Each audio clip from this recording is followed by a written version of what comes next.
मु doctor PC Dey orthopaedics new endoscopic spine surgeon जे कि 2007 मसीह मोर जो गुरु जी जॉन जस्टांडू फ्रांस रे शिखिकी आसिकी ये आसिकी मु ओडिशा रे आरंभ कली एवं 3060 केस करी प्राय पृथ्वी रे तृतीय स्थान रे पहुँची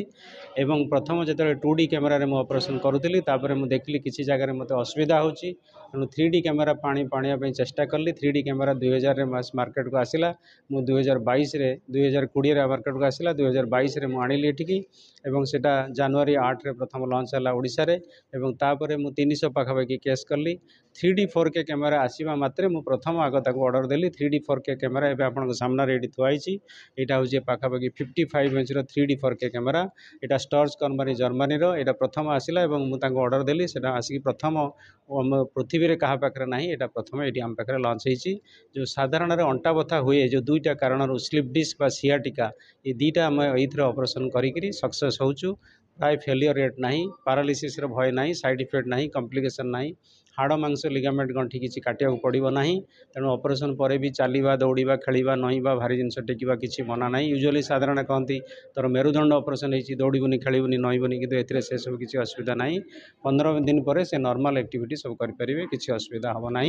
फेलियर चांस ना मु प्राय केस जेहेतु बहुत केस कली तेणु पृथ्वी में जेकोसी जगह कॉन्फ्रेंस हेले ये जो मिनिमल इन्वेजिव स्पाइन सर्जरी होची मते कॉन्फ्रेंस में डका होची मु निजे जाइकरी एबे ये लास्ट मसरे यही मसरे सेप्टेम्बर मसरे मु जाइली हम्बर्ग यूनिवर्सिटी जे कि गोटे मोर डाकरा मिलता हम्बर्ग जर्मनी रे से गोटे मोर संदर्भ पाठ कली गोटे ट्रेनिंग कोर्स करी से काड़ाभर में डेड बॉडी शिखेली ता पूर्व मास चाइना जाइली नेक्स्ट मसरे पुणी जाऊँगी आमर गांधीनगर में गोटे कोर्स कराई 8 जन पिला से शिखे मो निजर गोटे कोर्स एवं काली स्टार्ट हम से 10 जन पिला ऑल ओवर ओडिशा इंडिया रू आछंती दिल्ली बॉम्बे रू सब आछंती हैदराबाद रू आछंती बेंगलोर आछंती से काली आरंभ हम 3 4 5 ये कोर्स हम 5 जन ऑपरेशन करी शिखेबी और काड़ाभर डेड बॉडी से शिखे तापर इंडोनेशिया रे मध्य गोटे प्रोग्राम करिछि सेटा मु डिसेम्बर जीवी तो यही भाया सब प्रोग्राम करी सब विभिन्न देशर लोक मानक सब डॉक्टर जो न्यूरो सर्जन बा ऑर्थोपेडिक सर्जन शिखाऊँ साधारण जो बैक पेन हुए तार दुईटा कारण हुए गोटे है एंडोस जोटा को स्लिप डिस्क जोटा कि यंग एज रे हुए 20 रू 40 वर्ष भितर आ गोटे है सियाटिका जोटा बयस है 50 रू 80 वर्ष भितर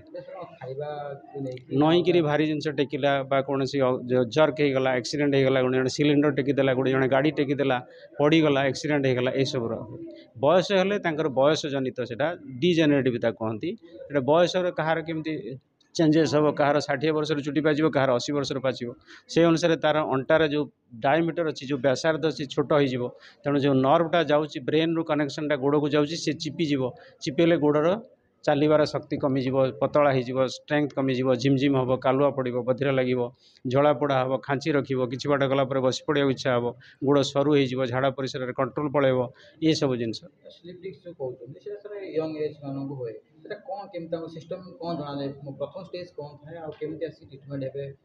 डिस्टा हूँ दीटा गोटे है दी हाड़ मझीर डिस्क यहाँ हूँ दीटा लेयर बाहरटा हूँ फाइबर और भितरटा है जेली तो जिते बड़े आप आग को नईला गोटे पिला जिनस टेकिला जर्क होगला एक्सीडेंट होगला पड़गला प्रेसर होगला बाहर फाइबरटा फाटिक ये जेलीटा पदा को बाहरी आसिक नर्व को चिपुची नर्वटा हूँ गोटे extension of the brain spinal cord तादर नर्वटा गोड़ को जाऊँगी चिपिला चिपिले से गोड़ रेस्टलेस हम पेन हम झिमझिम हम कालुआ पड़ो गधिरा लगे गोड़ फुड्रप हो पैरालिसिस हो शोपारे गड़ लौटेले भी पेन हम कि बाट गला चली पारे ये सब जिन करा पड़ो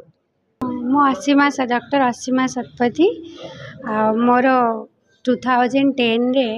सीवियर पेन स्टार्ट लागल राइट लेग रो तो एते जोर पेन होतला जे इंटरलेबल थिला मो कोनोसी पोजीशन रे भी मते भल लागु नथिला सेते बेले मु जेतु भाई मोर हस्बैंड कर सीनियर मु तांको नै देखेली से भाई कहले इमीडिएट सर्जरी दरकार तो मत विश्वास है तो मुझे कुंवर सार पाक गली मत स्पाइनल कॉर्ड सर्जरी बहुत डर लगे केमती करी से भाई भी नुआ नुआ मेसीन आनी था बहुत डर लगता है हस्बैंड कहले भाई कहते मैंने भल डॉक्टर दे कुंवर सार भी कहले करदेवाई तो मुझे करदेली 2010 रू 2024 टिल न मोर से 2 मंथ्स पर मु पूरा डे टू डे वर्क कली छोट छोट पिला घर काम निजे डॉक्टर प्रोफेशन सबको देखिए मु आराम से एबे बहुत आम जुम्बा क्लास भी 1 आवर करुँची योगा करुँची मोर किसी भी प्रॉब्लम नहीं। शैलबाला प्रधान ନା working as in the rank of additional secretary in government more actually 2003 रु आरंभ होता पीआईडी से डिटेक्ट है पीआईडी तो मु 3 मास से बेड रिडन होती इनिशियली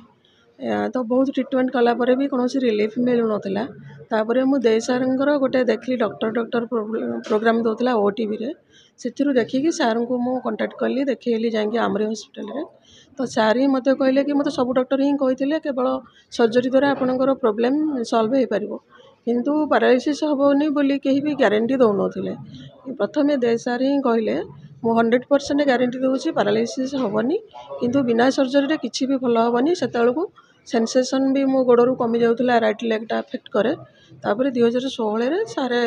मोर सर्जरी कले आमरी हॉस्पिटल रे तो सेबेठू एबे पर्यंत मत ना अंटारे बेल्ट बांधिया को पड़ुची मु सब काम करि मोर पिला दीटा जंजाल करुच्ची प्रोफेशन आउ घर काम हजबैंड पाखरे रुहंतिनी गाड़ी ड्राइव करवा सब काम मु करि I am very very thankful to this मो बाई नेक्स्ट टू गॉड कहीं जो जंत्रणा से मत रिलीफ जाइछंती सेटा केवल जड़े जे एक्सपीरियंस कर जापर अदरवाइज बाहर लोक जानी भी पारे कि कष्ट आम पाऊँ।